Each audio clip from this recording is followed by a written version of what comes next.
Bismillahirrahmanirrahim. Assalamualaikum warahmatullahi wabarakatuh. Pada pertemuan ke-7 kali ini kita akan belajar bersama tentang nasikh dan mansukh. Seperti biasa, sebelum masuk ke pembahasan kita akan belajar dulu maksud katanya, maksud dari arti dari nas. Secara bahasa maksudnya menghilangkan, menghapuskan, bisa juga memindahkan, juga bisa, atau menulis. Tapi yang dimaksud di sini menghilangkan atau menghapuskan ya. Kalau secara istilah itu ada dua macam.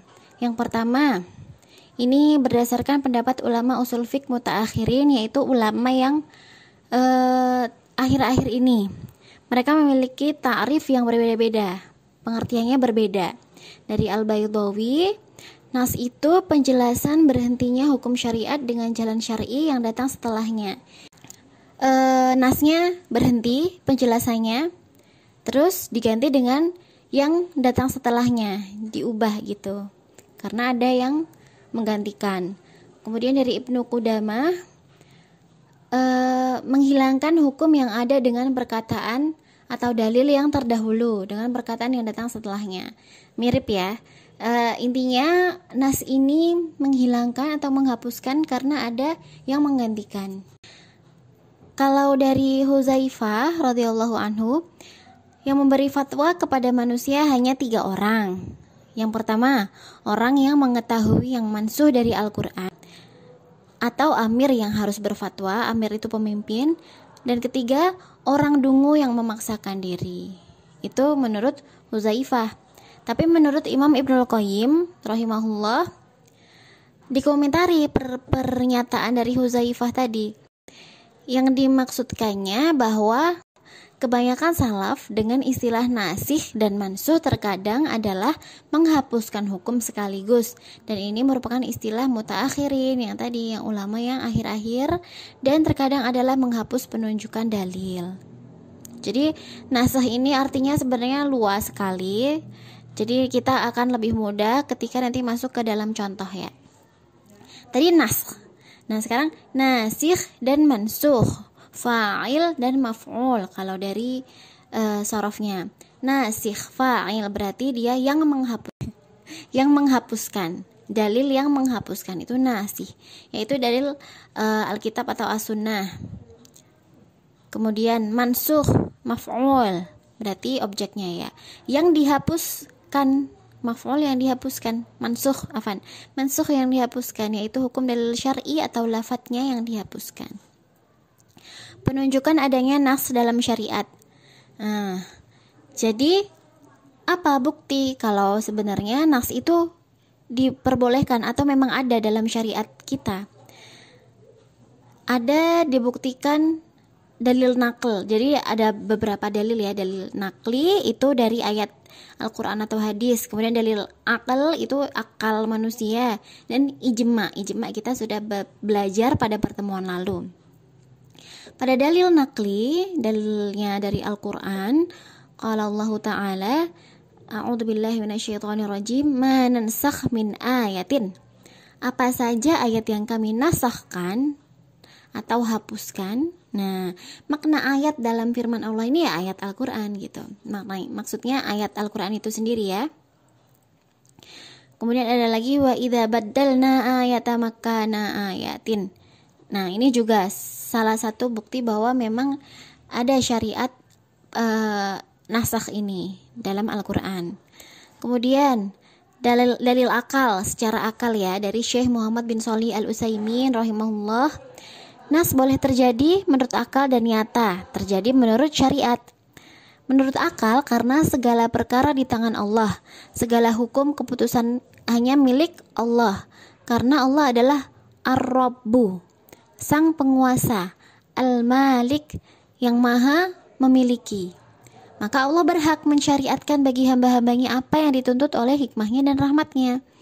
Jadi Allah lebih maha mengetahui. Apakah akal menolak jika sang pemilik memerintahkan kepada apa yang dia miliki dengan apa yang dia kehendaki? Jadi bahkan semuanya tentang ilmu-ilmu ini dalam Al-Quran atau As-Sunnah itu adalah milik Allah. Maka Allah lebih mengetahui maslahat agama dan dunia kita. Nah, sedangkan maslahat berbeda-beda sesuai dengan keadaan dan zaman. Terkadang suatu hukum lebih maslahat bagi para hamba pada satu waktu atau satu keadaan, dan terkadang hukum lainnya pada waktu keadaan yang lain lebih maslahat. Kemudian secara ijma' dari Al-Baji rahimahullah, seluruh umat Islam berpendapat boleh atau mungkinnya nas syariat menurut akal dan syara' atau syariat ya, akal dan syariat, atau dalil akal dan nakli tadi. Nah, kemudian Al-Kamal juga berkata, mengikut syariat-syariat telah sepakat atas bolehnya nas secara akal dan terjadinya secara syariat. Ini ijma'nya para ulama. Ketahuilah bahwa 3 bentuk ini, yaitu nas Al-Quran dengan Al-Quran, nas sunnah mutawatir dengan sunnah mutawatir, dan nasakh sunnah ahad dengan ahad, itu tidak ada perselihan padanya. Jadi nasakh ini, penghapusan ini Al-Quran bisa dengan Al-Quran. Nasakh sunnah dihapuskannya dalil sunnah mutawatir digantikan dengan sunnah yang mutawatir, hadis yang mutawatir. Seperti itu. Ya, begitu juga dengan sunnah nasakhnya sunnah ahad atau hadis ahad. Hadis ahad, hadis mutawatir sudah kita bahas di pertemuan yang sebelumnya ya. Macam-macam nasakh. Pertama, ini secara nas itu dalil ya. Nas itu dalil atau ayatnya. Nas yang mansukh, nas dalil bukan nasakh ya. Nas yang mansukh hukumnya, namun lafadznya tetap. Hukumnya dihapus, diganti, tapi lafadznya tetap. Ini jenis nas mansukh yang paling banyak. Itu hukum syar'i yang dihapuskan, tidak diamalkan, tapi lafadznya tetap. Hikmah nasakh jenis ini adalah tetapnya pahala membaca ayat tersebut dan mengingatkan umat tentang hikmah nasakh, terlebih dalam hukum yang diringankan dan dimudahkan. Maksudnya adalah hikmah dari nasakh ini, hukumnya hilang tapi lafadznya tetap. Jadi kita tetap dapat pahala dalam membaca ayat tersebut yang ada dalam Al-Quran. Nanti kita bahas contohnya. Terlebih dalam hukum yang diringankan dan dimudahkan. Jadi lebih meringankan kita. Contohnya ini, A'udzubillahi minasyaitonirrajim. Ya ayyuhan nabiyyu harridil mu'minina 'alal qitali iyakun minkum 'ashruna sabiruna yaghlibuna mi'ataini wa iyyakum minkum mi'atun yaghlibu alfa minal ladzina kafaru bi'annahum qaumun la yafqahun. Hai Nabi, kobarkanlah semangat para mukmin itu untuk berperang. Jika ada 20 orang yang sabar di antara kamu, niscaya mereka dapat mengalahkan 200 orang musuh. Dan jika ada 100 orang yang sabar di antaramu, maka mereka dapat mengalahkan 1000 daripada orang-orang kafir, disebabkan orang-orang kafir itu kaum yang tidak mengerti. Ini menunjukkan kewajiban bersabarnya 20 umat Islam berperang menghadapi 200 orang-orang kafir. Ini masanya Rasulullah ya, saat berperang menghadapi orang-orang kafir. Kemudian hukum ini dihapus dengan firman Allah. Sekarang Allah telah meringankan kepadamu dan Dia telah mengetahui padamu bahwa ada kelemahan. Maka jika ada di antaramu 100 orang yang sabar, niscaya mereka dapat mengalahkan 200 orang. Dan jika di antaramu ada 1000 orang, niscaya mereka dapat mengalahkan 2000 orang. Dan Allah berserta orang-orang yang sabar. Ya, jadi lafadznya tetap, tapi hukumnya berbeda. Karena yang atas saat untuk berperang menghadapi orang-orang kafir. Untuk yang selanjutnya perintah untuk tetap bersabar. Nas yang mansukh lafadznya tapi hukumnya tetap. Nih, balikannya dari yang pertama. Nas atau ayat atau dalil yang dihapus lafadznya tapi hukumnya tetap. Nah, hikmahnya adalah agar kadar ketaatan umat kepada Allah menjadi nampak, yaitu di dalam bersegera melakukan ketaatan dari sumber yang dhanni rajih, persangkaan kuat, yaitu sebagian dari as-sunnah, bukan dari sumber yang seluruhnya yakin, yaitu Al-Quran. Kalau kisahnya Nabi Ibrahim alaihissalam bersegera akan melaksanakan penyembelihan terhadap anaknya Nabi Ismail dengan sumber mimpi. Sedangkan mimpi adalah tingkatan terendah jalan wahyu kepada para nabi. Wallahu a'lam. Selain itu hikmahnya juga Apa yang dikatakan oleh Syekh Muhammad bin Shalih ya, ini hikmah nas lafat tanpa nasakh hukumnya adalah untuk menguji umat tetap terhadap amalan yang tidak mereka dapati di dalam Al-Quran dan mewujudkan keimanan mereka dengan apa yang Allah turunkan. Contohnya ini dalam hadis riwayat Al-Bukhari ya, sesungguhnya aku khawatir zaman akan panjang terhadap manusia sehingga seseorang akan berkata, kita tidak mendapati rajam di dalam kitab Allah atau Al-Quran, sehingga mereka menjadi sesat dengan sebab meninggalkan satu kewajiban yang telah diturunkan oleh Allah. Ingatlah, sesungguhnya rajam adalah hak atas orang yang berzina dan dia telah menikah jika bukti telah tegak atau ada kehamilan atau ada pengakuan. Ini ya, jadi hukumnya tetap, lafadznya hilang. Jadi yang dimansuhkan tadi hanya lafadznya, hukumnya tetap. Hukum rojam tetap ada. Macam-macam nas yang ketiga, nasakh yang ketiga yaitu dalil atau ayat atau dalil dari Al-Quran atau hadis yang mansuh hukumnya dan lafaznya. Dua-duanya dimansuhkan. Dahulu di dalam apa yang telah diturunkan di antara Al-Quran adalah 10 kali penyusuan yang diketahui mengharamkan. Kemudian itu dinasakh, dihapuskan dengan nas yang lain yaitu 5 kali penyusuan yang diketahui. Jadi 10 diganti jadi 5. Nah, kemudian Rasulullah wafat. Nah, berarti yang dipakai yang paling akhir, yang 5. Macam-macam nasakh yang kedua, ini dilihat dari nas yang nasikh atau yang menghapus secara ringkas, ada 4. Jadi Al-Quran dimansuh dengan Al-Quran. Ini yang pertama ya. Jenis nasakh yang ini, yang Al-Quran dimansuh dengan Al-Quran jenis ini disepakati adanya oleh para ulama. Ya, contohnya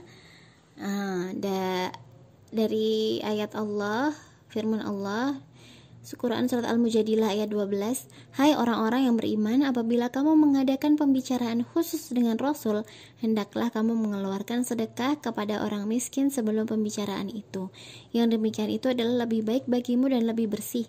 Jika kamu tiada memperoleh yang akan disedekahkan, maka sesungguhnya Allah Maha Pengampun lagi Maha Penyayang. Kemudian dimansuh, dinasakh dengan ayat selanjutnya. Yang ke-13, apakah kamu takut akan menjadi miskin karena kamu memberikan sedekah sebelum pembicaraan dengan Rasul? Maka jika kamu tiada memperbuatnya dan Allah telah memberi taubat kepadamu, maka dirikanlah salat, tunaikanlah zakat, dan taatlah kepada Allah dan Rasulnya. Dan Allah Maha mengetahui apa yang kamu kerjakan. Kan tadinya wajib sedekah ya sebelum bercakap dengan Rasulullah. Kemudian dimansuh, dihapus dengan ayat yang berikutnya. Kemudian yang kedua, Al-Quran dimansuh dengan hadis atau as-sunnah. Nih, jenis ini dibagi 2 bagian. Yang pertama, Al-Quran dimansuh dengan hadis mutawatir. Contohnya ya, dari Imam Ahmad rahimahullah, Al-Quran tidak dinasakh, dihapus kecuali oleh Al-Quran yang datang setelahnya. Tapi Syekh Muhammad Al-Amin rahimahullah berkata, berdasarkan penelitian boleh dan terjadi nasakh Al-Quran dengan sunnah mutawatir. Contohnya ini, dihapusnya ayat 5 kali penyusuan dengan sunnah mutawatir, dihapusnya surat Al-Khulu dan Al-Hafad dan sunnah mutawatir. Contoh lainnya, Al-Quran dimansuh dengan hadis ahad. Ini juga berselisih ulama dalam firman Allah, aku tidak mendapati dalam wahyu yang telah diwahyukan kepadaku sesuatu yang diharamkan bagi orang yang hendak memakannya, kecuali kalau makanan itu bangkai atau darah yang mengalir atau daging babi, karena sesungguhnya semua itu kotor atau binatang disembelih atas nama selain Allah. Kemudian itu ayat Al-An'am 145. Ayat ini menunjukkan bahwa makanan yang diharamkan saat ayat ini diturunkan hanya ada 4 jenis. Berarti saat itu daging keledai, jinak boleh dimakan. Kemudian kebolehan ini dihapuskan hukumnya oleh hadis-hadis sahih yang datang kemudian yang mengharamkan daging keledai jinak. Karena ayat di atas termasuk surat Al-An'am yang merupakan surat Makkiyah yang turun sebelum hijrahnya Nabi dengan kesepakatan ulama. Adapun pengharaman daging keledai jinak dengan sunnah terjadi setelah Khaybar. Ini dalil yang menggantikan ya, yang Al-Quran dimansuh dengan sunnah. Sunnahnya yang ini, keledai-keledai telah dimakan dan seterusnya. Nah, jadi di saat ayat yang di atas itu turun, daging keledai halal, keledai jinak halal, karena yang diharamkan hanyalah 4 jenis makanan tadi. Kemudian setelah dalil hadis ini datang, maka yang ayat sebelumnya tadi mansuh. Nah, karena daging keledai jinak juga haram. Kemudian yang ketiga, as-sunnah dimansuh dengan Al-Quran. Hadis dihapuskan dengan Al-Quran, dimansuh dengan Al-Quran. Ini contohnya syariat sholat menghadap Baitul Maqdis ya. Nih, qad nara taqalluba wajhika fis sama' falanuwalliyannaka qiblatan tardaha fawalli wajhaka syatral masjidil haram wa haitsu ma kuntum fawallu wujuhakum syatrah. Pada surat Al-Baqarah tentang sholat menghadap Baitul Maqdis. Kemudian yang keempat, as-sunnah dimansuh dengan as-sunnah, hadis dengan hadis. Nahaitukum an ziyaratil quburi fazuruha. Dahulu aku melarang kamu berziarah kubur, maka sekarang hendaklah kamu berziarah. Dengan penjelasan di atas jelas. Di Al-Quran ada nasikh, ayat yang menghapus hukum yang sudah ada sebelumnya, dan mansukh, ayat yang dihapus hukumnya atau lafadznya. Demikian. Silahkan jika ada yang ingin ditanyakan. Wassalamualaikum warahmatullahi wabarakatuh.